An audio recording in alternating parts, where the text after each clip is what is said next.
அடப்பாவி, ஒரு உடம்புக்குள்ள 1,00,00,000 வியாதியா?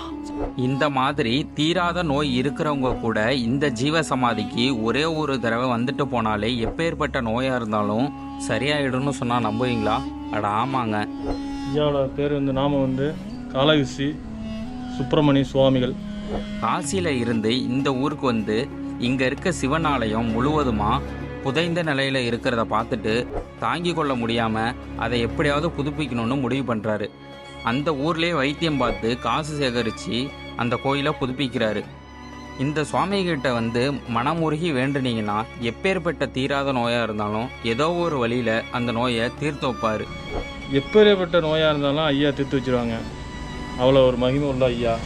இவர் புதுப்பிச்ச பஞ்சநதீஸ்வரர் கோயில் வீடியோவை பார்ட் 2ல் பார்க்கலாம். இந்த ஜீவசமாதி எங்கே இருக்குன்னு பார்த்துக்கிட்டிங்கன்னா குடவாசல் பக்கத்தில் இருக்க கொரடாச்சேரி எனும் ஊரில் தாங்க இருக்குது. இதே மாதிரி கோவில் தகவல் தெரிஞ்சுக்க நம்ம சேனலை ஃபாலோ பண்ணுங்கள்.